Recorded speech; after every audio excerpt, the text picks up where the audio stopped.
নমস্কার, আপনারা দেখছেন সবার খবর। আপনাদের সাথে আমি রঞ্জিত। বিস্তারিত খবরে যাব তার আগে দেখে নেব এই মুহূর্তের সংবাদ শিরোনাম।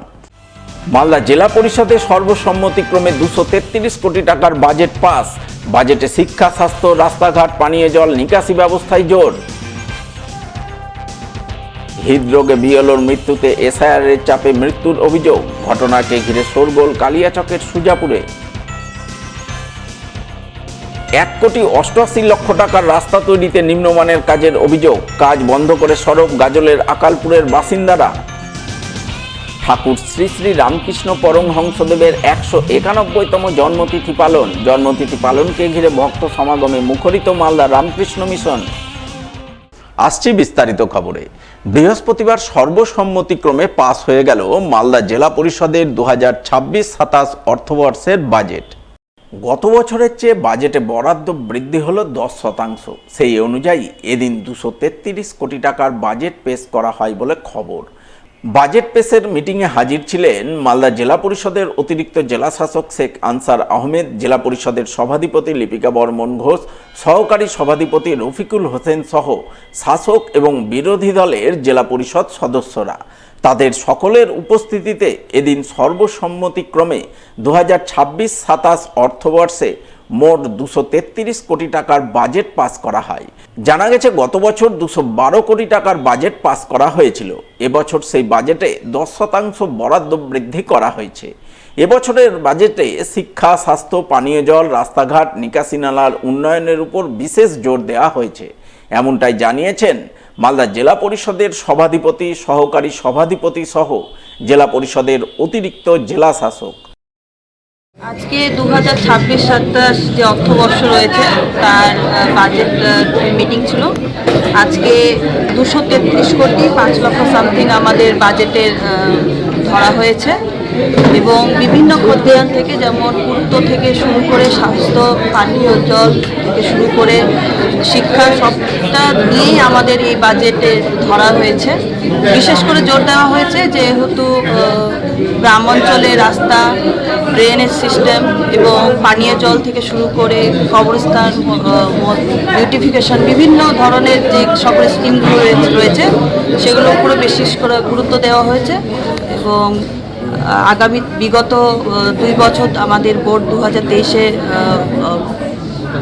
গঠন হওয়ার পর থেকে বিগত বছর যেভাবে জেলা পরিষদ কাজ করে গেছে, আগামীতেও যেন আমরা কাজ করতে পারি সেই রকমভাবে আমাদের পরিকল্পনা নেওয়া হয়েছে। আজকে আমাদের মালদা জেলা পরিষদের অ্যানুয়াল বাজেট এবং সেই বাজেটে আমাদের গত বছরের নেই, এবার বাজেটে কিছু জায়গাতে দৃষ্টিপাত বেশি দেওয়া হয়েছে এবং আমাদের পুরো টিম, জেলা পরিষদের সভাধিপতি ম্যাডাম থেকে শুরু করে আমাদের পূর্ত কর্মাধ্যক্ষ, সমস্ত কর্মাধ্যক্ষ, সদস্য, পঞ্চায়েত সমিতির সভাপতি, এমএলএ সাহেবরা সকলে মিলে আজকে আমাদের বাজেট পাস হবে। আমাদের এডিএম জেডপি সাহেব আছেন, আমাদের সেক্রেটারি সাহেব আছেন, ডেপুটি সেক্রেটারি আছেন। তো মালদার ক্ষেত্রে বিশেষ করে গতবার যেমন আমাদের 212 কোটি টাকার অ্যানুয়াল বাজেট হয়েছিল, এবার সেটাকে এক্সটেন্ড করে কিছু কিছু পার্টে আমাদের বৃদ্ধি করা হয়েছে। 233 কোটি টাকার বাজেট এবার আমাদের বাজেট করা হয়েছে। আশা রাখছি বিশেষ করে আমাদের পদশ্রীর ক্ষেত্রে কিছু বাজেট আমরা টাকা এক্সট্রাভাবে ধরা হয়েছে, যেটা আমাদের সম্মানীয় মুখ্যমন্ত্রী মমতা বন্দ্যোপাধ্যায় যে চাইছে, যে ইনফ্রাস্ট্রাকচার ডেভেলপমেন্ট করে চাইছে এবং বিশেষ করে রাস্তাঘাটের উপর জোর দেওয়া। যোগাযোগ ব্যবস্থা ফাস্ট করতে পারলে আমরা সব দিক দিয়ে আমাদের এরিয়া ডেভেলপমেন্ট হবে। আমাদের আজকে আগামী বিত্তীয় বছরের জন্য যা বাজেট আছে for the next financial year, সেটা পাস করা হয়েছে। সর্বসম্মতিতে ওটা পাস করা হয়েছে। লাস্ট 1 ইয়ার জেলা পরিষদের লাস্ট ফাইন্যান্সিয়াল ইয়ার যেটা অনগোয়িং আছে, সেখানে অনেক সুন্দর প্রজেক্টসগুলো আমরা করেছি, বড় বড় প্রজেক্ট করতে পেরেছি। আর আগামী দিনেও আমরা আফটার ইলেকশন সুন্দর করে প্ল্যানিং করে জেলা পরিষদের কাজগুলো এগিয়ে নিয়ে যাব। লাস্ট আমরা যেটা দেখেছি 1 ইয়ারের মধ্যে জেলা পরিষদ থেকে আগে যে ছোটো ছোটো স্কিম নেওয়া হতো, যার ভ্যালু হয়তো 3 লাখ, 4 লাখ, 5 লাখ করে ছিল, সে অ্যাভারেজ ভ্যালু এখন আমরা 10 লাখের উপরে নিয়ে এসেছি। তো বড় বড় প্রজেক্ট জেলা পরিষদ থেকে এর আগামী বছরেও কিন্তু করা হবে। ভারত সরকারের সামাজিক ন্যায় বিচার এবং ক্ষমতায়ন মন্ত্রণালয়ের উদ্যোগে সামাজিক অধিকার শিবির হয়ে গেল মালদার হবিবপুর ব্লকে। বৃহস্পতিবার এই শিবির অনুষ্ঠিত হয় হবিবপুর ব্লকের আকতোল অঞ্চলের কেন্দপুকুর হাটখোলায়। উপস্থিত ছিলেন হবিবপুরের বিধায়ক জোয়েল মুর্মু, হবিবপুর পঞ্চায়েত সমিতির সভাপতি সুখিরানী সাহা, আকতোল গ্রাম পঞ্চায়েতের প্রধান গায়ত্রী বর্মন, সমাজসেবী সঞ্জীব সরকার সহ অন্যান্যরা। এদিন তারা সকলে মিলে সামাজিক শিবিরে অংশ নিয়ে হবিবপুর ব্লকের বিভিন্ন প্রান্ত থেকে আগত প্রায় 1000 প্রবীণাদের হাতে বিভিন্ন পরিষেবা প্রদান করেন, যার মধ্যে ছিল হুইল চেয়ার, শ্রবণ যন্ত্র, চশমা সহ বিভিন্ন উপকরণ, যা পেয়ে প্রবীণাদের চোখে মুখে খুশির ছাপ ফুটে ওঠে। এজন্য তারা ভারত সরকারের প্রতি তাদের ধন্যবাদ জ্ঞাপন করেন। আমি হবিবপুর বিধানসভার বিধায়ক হিসাবে এইখানে যারা আজকে প্রবীণ নাগরিক যারা রয়েছেন 60 বছরের ঊর্ধ্বে, যারা চলতে পারছে না, তাদের হুইল চেয়ারের দরকার, এবং যারা কানের কথা শুনতে পারে না, কানের মেশিন, এবং যারা চোখে দেখতে পায় না, চোখে চশমা, এবং যারা আজকে কোমরে সোজা করতে পারে না, তাদের কোমরের যে বেল, যারা পায়খানা করতে গেলে পায়খানাতে ভালো করে বসতে পারে তাদের যে বসানোর ব্যবস্থা, যারা আজকে লাঠি ছাড়া হাঁটতে পারে না তাদের যে লাঠি, এবং যারা আজকে চলতে পারছে না তাদের জন্যে সেই ব্যবস্থা বা লাঠি, সেই রকম করে আমাদের ক্যাম্প হয়েছিল। আর ক্যাম্প হওয়ার পর তাদের কাছ থেকে যে মাল এসেছে তাদেরকে আজকে আমরা হবিবপুর বিধানসভায় পুকুরে আমরা এই ভারতীয় জনতা পার্টির অফিসের সামনে আমরা আজকে এই বিতরণটা করছি।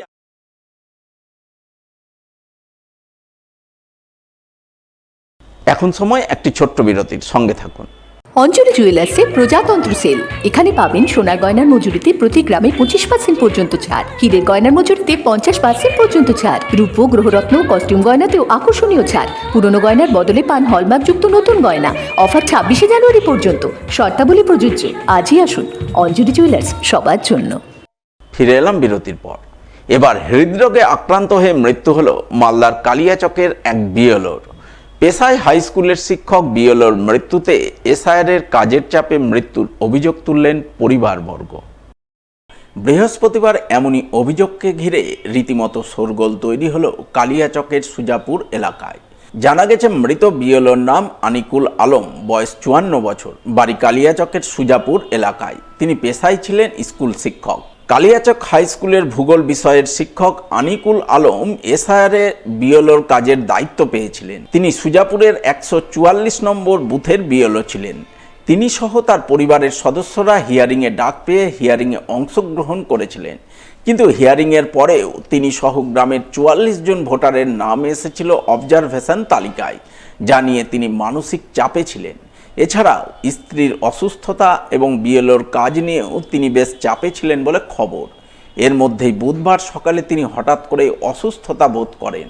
চিকিৎসক তাকে বিশ্রামের পরামর্শ দেন, কিন্তু বিশ্রামের পরিবর্তে বুধবার দুপুরের দিকে এসআইআর সংক্রান্ত কিছু কাজ নিয়ে তিনি বিডিও অফিসে যান। এরপর বিডিও অফিস থেকে ফিরে আসার পর তিনি আরও অসুস্থ হয়ে পড়েন। রাতের দিকে পরিবারের লোকজনেরা তাকে সুজাপুরের এক বেসরকারি হাসপাতালে ভর্তি করেন। সেখানেই চিকিৎসাধীন অবস্থায় বৃহস্পতিবার সকালে হৃদরোগে আক্রান্ত হয়ে তার মৃত্যু হয় বলে খবর। জানিয়ে পরিবারবর্গ সহ পাড়া প্রতিবেশীরা এসআইআরের কাজের চাপে হৃদরোগে আক্রান্ত হয়ে মৃত্যুর অভিযোগ তোলেন। প্রথমত হচ্ছে আমার বাবা হচ্ছে কালিয়াচক হাই স্কুলের টিচার, আনিকুল মাস্টারমশাই আপনারা সবাই চেনেন। আমার মায়ের প্রায় 3 অথবা 4 বছর এরকম একটা অ্যাপ্রক্স টাইম থেকে আমার মায়ের 2 বার হার্টের সার্জারি করাই দুর্গাপুর মিশন হসপিটাল থেকে, হিপ জয়েন্ট অপারেশন করাই, তারপর ইউটেরাস টিউমার। একটা হাজবেন্ড হিসাবে আমার বাবার প্রচুর প্রেশার ছিল আমার মাকে নিয়ে। তার উপর যে জানি না কি করে আমার বাবাকে বিএলওর কাজ দিয়ে দেওয়া হয়। বিএলও কাজ দেওয়ার পরেও আমার বাবার নিজের 100% এফোর্ট দিয়ে সমস্ত কিছু, আজকে এখানে যারা আছেন আমার পাড়ার সবাই জানেন আমার বাবা কতটা 100% এফোর্ট দিয়েছে। একদিকে মায়ের প্রেশার, একদিকে স্কুলের প্রেশার, একদিকে স্কুলে যাওয়ার অ্যাটেন্ডেন্সের প্রেশার, এদিকে আমার বিএলও কাজের প্রেশার, সমস্ত প্রেশার নিয়ে আমার বাবা, আমি ছিলাম না, হায়দ্রাবাদে ছিলাম, আমার বাবা খুব অসুস্থ হয়ে পড়ে। আমি রাত্রিবেলা এসছি, এসে আমার বাবা কাশি কেসেই যাচ্ছে আর বুকে ব্যথা হচ্ছে, যে আমার বাবার কার্ডিয়াক অ্যাটাক হয়। এবং ভোর থেকেই আমার বাবা শুধু কাশি হয়ে যাচ্ছে আর বলছে আমার পিঠ বুকে ব্যথা হচ্ছে। তো তারপরে আমরা নার্সিংহোমে অ্যাডমিশন করাই, রয়্যাল নার্সিংহোমে। তারপরে আমার বাবা 8:30 অথবা 9টা এরকম টাইমে আমার বাবা ইন্তেকাল করেন, মারা যান। বিএলওর মধ্যে তোমার বাবারও নাম ছিল? এই বিএলও আমার বাবা ছিল, আর তার মাঝে আমার বাবারও ছিল। ইভেন নোটিশ পর্যন্ত আমার বাবার এসেছিল, নোটিশও এসেছিল, এবং নোটিশের নাম ছিল আমার বাবার, আমারও ছিল, আমার মায়েরও ছিল। এগুলো এক ধরনের আমাদের অত্যাচার করলো বাবার উপরে। আমি এটাই চাইবো, আমার বাবা মারা গেছে, আপনাদের সকলের কাছে চাইবো চলো এরকম আর কোনো মা বাবা না মারা যায়। আমাদের সুজাপুর বিধানসভার 144 নম্বরের বুথ লেভেল অফিসার ছিলেন, কাজ করছিলেন, খুব সরল প্রকৃতির লোক ছিলেন এবং টেনশন নিত। আমরা পাড়ার লোক তাকে সহযোগিতা করতাম, আমার বাড়িতেও কাজ হয়েছে। হঠাৎ কালকে 44 জনের নাম ফেরত আসে, তার মধ্যে ওনার নাম ছিল। ওনার নাম হচ্ছে এমডি আনিকুল আলম, কালিয়াচক হাই স্কুলের সহকারী শিক্ষক। এই হঠাৎ নাম আসাতে তিনি অসুস্থ হয়ে পড়েন, তাকে সুজাপুর হসপিটালে নিয়ে যাওয়া হয়। সেখানে ডাক্তারবাবু তার চিকিৎসা করার পরে প্রেসার এবং সুগার টুগার চেক করে ওষুধপত্র দিয়ে বলে আপনি একটু এতে থাকবেন, এই রেস্টে থাকবেন। তারপরে ও বলল যে আমাকে বিডিও অফিসে ডেকেছে, যেতে হবে। আবার বিডিও অফিসে গিয়েছে, ও বলল যে বিডিও অফিসে গিয়ে আবার 44 জনের ডকুমেন্টস কি দেওয়া হয়েছে তার লিস্ট দিয়ে আসলাম। তারপরে এই টেনশন নিতে নিতে রাত্রে অসুস্থ হয় এবং আমরা সুজাপুর রয়্যাল নার্সিংহোমে নিয়ে যাই। সকালবেলা সেখানে হার্ট অ্যাটাক করে মারা গেছে।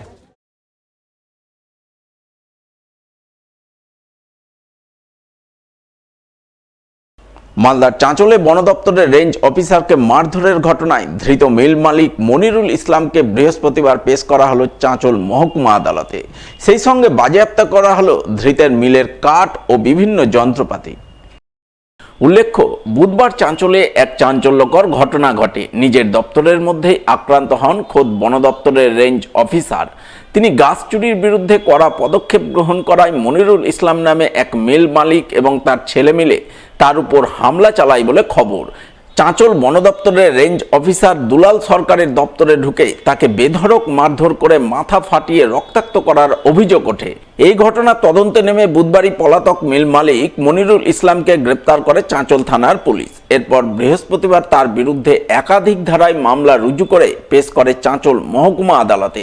সেই সঙ্গে ধৃত মিল মালিকের মিলের কাঠ এবং যন্ত্রপাতি বাজেয়াপ্ত করে বন দপ্তর।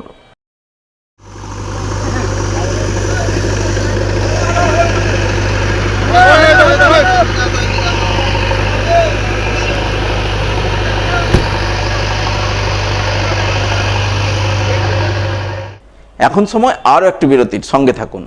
অঞ্জলি জুয়েলার্সে প্রজাতন্ত্র সেল। এখানে পাবেন সোনার গয়নার মজুরিতে প্রতি গ্রামে 25% পর্যন্ত ছাড়, হীরের গয়নার মজুরিতে 50% পর্যন্ত ছাড়, রূপ, গ্রহরত্ন, কস্টিউম গয়নাতেও আকর্ষণীয় ছাড়। পুরনো গয়নার বদলে পান হলমার্কযুক্ত নতুন গয়না। অফার 26শে জানুয়ারি পর্যন্ত, শর্তাবলী প্রযোজ্য। আজই আসুন অঞ্জলি জুয়েলার্স, সবার জন্য। লাইক করুন মালদা সবার খবর ফেসবুক পেজকে, কারণ সবার খবর সময়ের সাথে জনতার পাশে। ফিরে এলাম বিরতির পর। রাস্তায় পিচের আস্তরণ পড়েছে এক সপ্তাহ আগে, অথচ এখনও তা জমাট বাঁধেনি।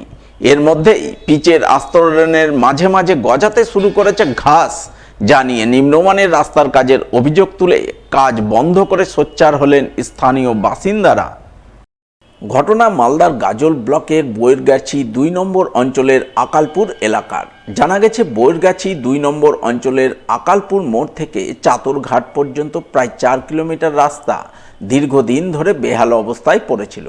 গ্রামবাসীরা বহু বছর ধরে এই রাস্তা পাকা করার দাবি জানিয়ে আসছিলেন। সেই দাবি মতো সম্প্রতি রাজ্য সরকারের পঞ্চায়েত ও গ্রামোন্নয়ন দপ্তর থেকে 4 কিলোমিটার পিচ ঢালাই রাস্তা নির্মাণের জন্য 1,88,00,000 টাকা বরাদ্দ করা হয়। সেই বরাদ্দকৃত অর্থে যথারীতি কাজ শুরু হয়। সপ্তাহখানেক আগে রাস্তার কিছুটা অংশে পিচের আস্তরণ পড়ে, কিন্তু সেই পিচের আস্তরণ এখনও জমাট বাঁধেনি। উপরন্তু পিচের আস্তরণের মাঝে মাঝে ঘাস গজাতে শুরু করেছে। হাত দিয়েই উঠে যাচ্ছে পিচের আস্তরণ। জানিয়ে বৃহস্পতিবার আকালপুরের বাসিন্দারা নিম্নমানের কাজের অভিযোগ তুলে সরব হন। তারা রাস্তার কাজ বন্ধ করে সঠিক কাজের দাবি জানান। এই রাস্তাটা আমাদের আকালপুর মোড় থেকে মানে বরগাছি 2 অঞ্চল থেকে রাজারাম চক চাতুরঘাট পর্যন্ত হচ্ছে, ওটা হচ্ছে আলাল অঞ্চল। কি রাস্তা এটা? পিচ? এটা পিচ রাস্তা, পিচ।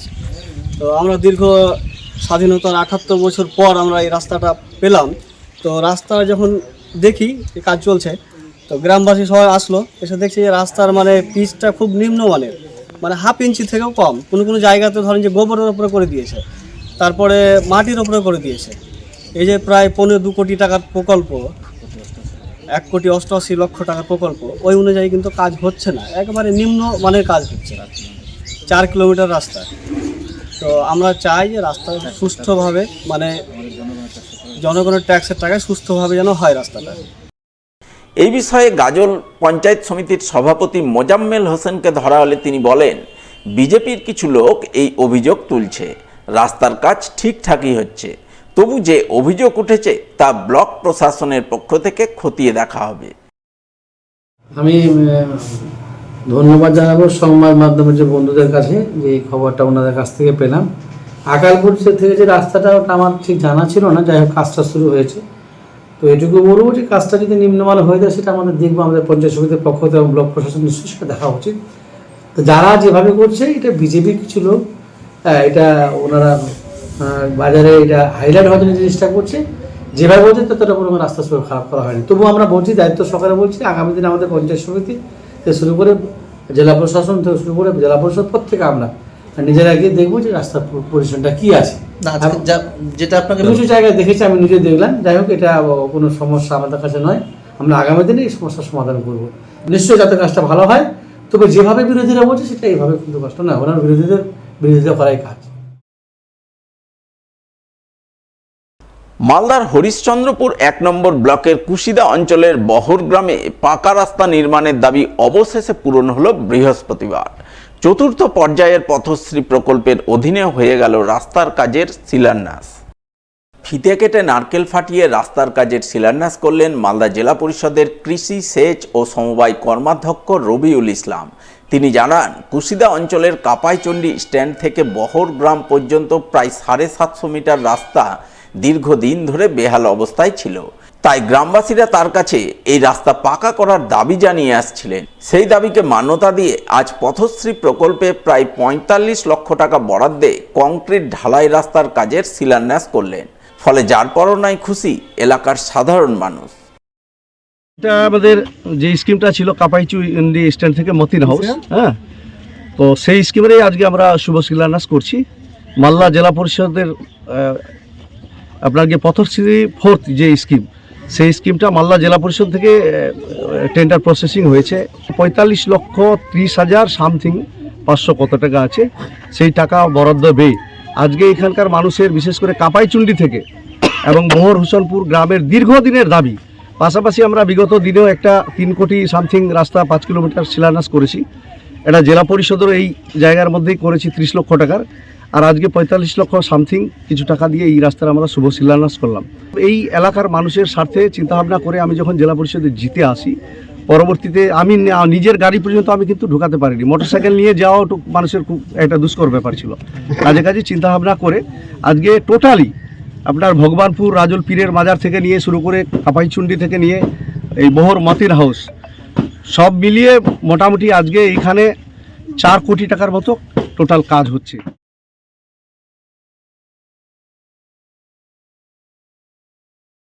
দু 2026 সালের বিধানসভা নির্বাচনের দিকে লক্ষ্য রেখে গৃহ সম্পর্ক অভিযান শুরু করেছে বিজেপি। বৃহস্পতিবার বিজেপির পক্ষ থেকে এমনই কর্মসূচি রূপায়ণের ছবি নজরে এলো মালদা শহরে। এদিন বিজেপির দক্ষিণ মালদার সাধারণ সম্পাদক বিশ্বজিৎ রায় দলীয় নেতাকর্মীদের নিয়ে মালদা শহরের সিঙ্গাতলা, ইংরেজবাজার থানা মোড় সহ বিভিন্ন এলাকা ঘুরে ঘুরে গৃহ সম্পর্ক অভিযান করেন। মানুষের হাতে বিজেপির সংকল্পপত্র তুলে দেন, দেওয়াল লিখনে হাত লাগান। সেই সঙ্গে 15 বছরে তৃণমূলের অপশাসনের বিভিন্ন দিক তুলে ধরে আগামী নির্বাচনে বিজেপিকে রাজ্যে ক্ষমতায় আনার আহ্বান জানান তিনি।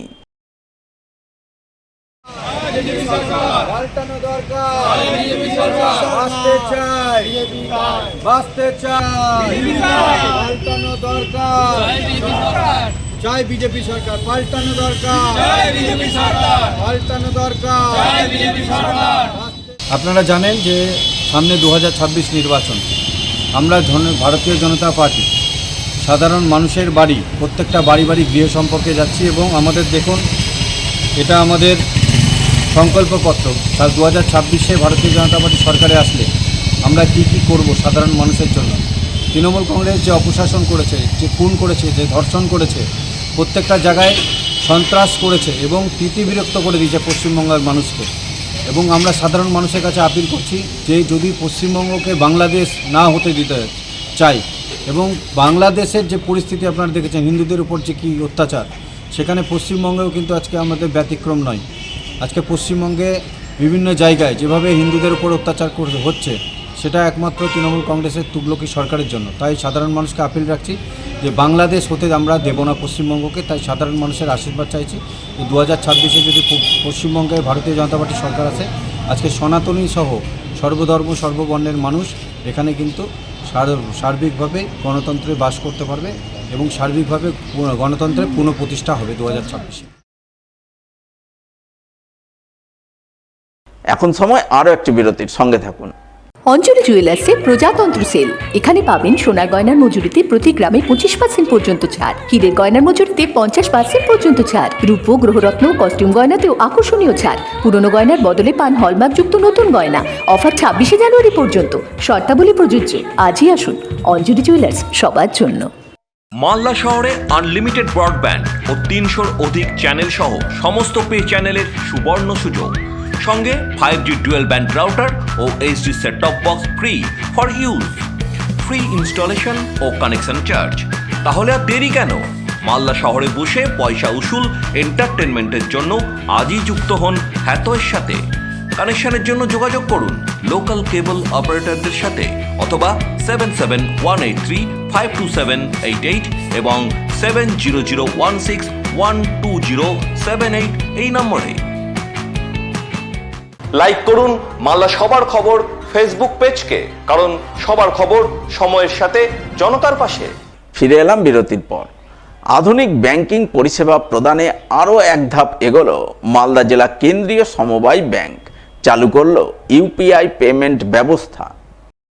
বৃহস্পতিবার এই ব্যবস্থার আনুষ্ঠানিক উদ্বোধন চোখে পড়ে মালদা শহরের সরজু প্রসাদ রোড এলাকায় অবস্থিত মালদা জেলা কেন্দ্রীয় সমবায় ব্যাংকে। এই উপলক্ষে উপস্থিত ছিলেন মালদা জেলা কেন্দ্রীয় সমবায় ব্যাংকের chief executive officer Benazir Hossain, general manager Arjun Agarwala সহ অন্যান্যরা। এদিন তাদের উপস্থিতিতে মালদা জেলা কেন্দ্রীয় সমবায় ব্যাংকে ইউপিআই ডিজিটাল পেমেন্ট ব্যবস্থা আনুষ্ঠানিকভাবে সূচনা হয়। আজকে আমরা মালদা জেলা কেন্দ্রীয় সমবায় ব্যাংক থেকে ইউপিআই আনুষ্ঠানিকভাবে উদ্বোধন করলাম। আমাদের ব্যাংকের প্রায় 4 লক্ষ কাস্টমার এবং অন্যান্য বহু ভাবী কাস্টমার যারা বহুদিন ধরে ইউপিআইয়ের দাবি বিভিন্ন ব্রাঞ্চে বিভিন্ন অংশে এবং এই প্রয়োজনীয়তা আমরাও প্রতিদিন অনুভব করতাম যে ইউপিআই আধুনিক ব্যাংকিংয়ের সাথে তাল মিলিয়ে চলার জন্য ব্যাংকের থেকে এই সার্ভিস দিতেই হবে। তাই আমরা বহু প্রতিবন্ধকতাকে পার করার পরে এবং রাজ্য সমবায় ব্যাংকের সহায়তায় এবং এনপিসিআই সহায়তাতে বিভিন্ন সফটওয়্যার ভেন্ডারদের সাহায্যে আজকে আমরা ইউপিআইটা আদ করতে পেরেছি। এর মাধ্যমে আমাদের মালদা জেলার যত আমাদের কাস্টমাররা আছেন তারা প্রভূত ব্যাংকিং ফ্যাসিলিটি আরও হাতের নাগালেই পেয়ে গেলেন। বাড়িতে বসেই করতে হবেন। হয়তো আমরা চাইবো ব্যাংকে আসুন, কিন্তু হয়তো ব্যাংকে আসার প্রয়োজনটাই পড়বে না। মালদা জেলা কেন্দ্রীয় সমবায় ব্যাংক জেলার নিজস্ব ব্যাংক।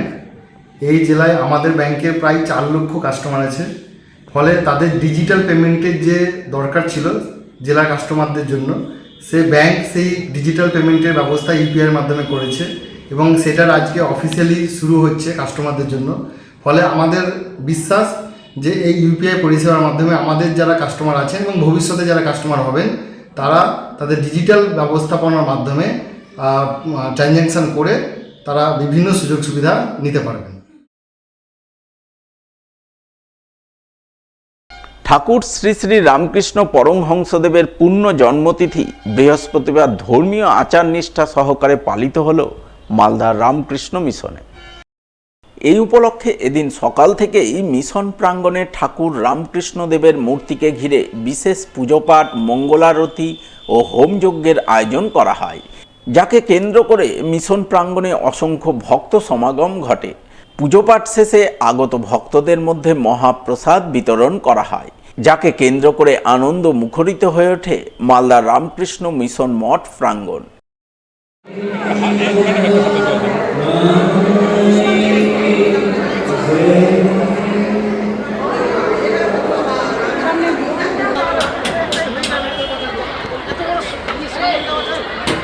আপনি এখানে আসুন, যেতে পারবেন, এখানে আসুন, এখানে আসুন, একদম এখানে।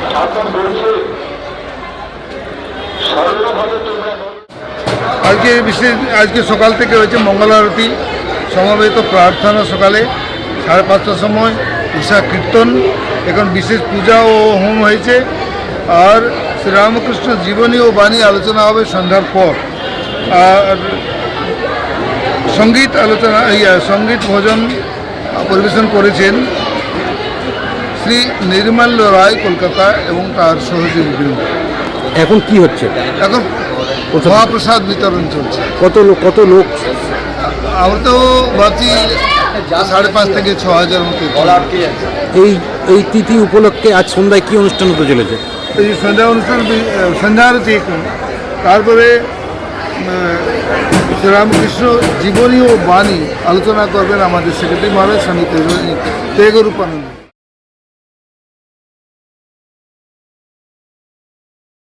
শেষ করার আগে সংবাদ শিরোনাম আরও একবার। মালদা জেলা পরিষদে সর্বসম্মতিক্রমে 233 কোটি টাকার বাজেট পাস। বাজেটে শিক্ষা, স্বাস্থ্য, রাস্তাঘাট, পানীয় জল, নিকাশি ব্যবস্থায় জোর। হৃদরোগে বিএলওর মৃত্যুতে এসআইআরের চাপে মৃত্যুর অভিযোগ। ঘটনাকে ঘিরে শোরগোল কালিয়াচকের সুজাপুরে। 1,88,00,000 টাকার রাস্তা তৈরিতে নিম্নমানের কাজের অভিযোগ। কাজ বন্ধ করে সরব গাজলের আকালপুরের বাসিন্দারা। ঠাকুর শ্রী শ্রী রামকৃষ্ণ পরমহংসদেবের 191তম জন্মতিথি পালন। জন্মতিথি পালনকে ঘিরে ভক্ত সমাগমে মুখরিত মালদা রামকৃষ্ণ মিশন। এখনকার মতো সবার খবর এই পর্যন্তই। পরবর্তী সবার খবর দেখুন ঠিক 1 ঘন্টা পর। নমস্কার।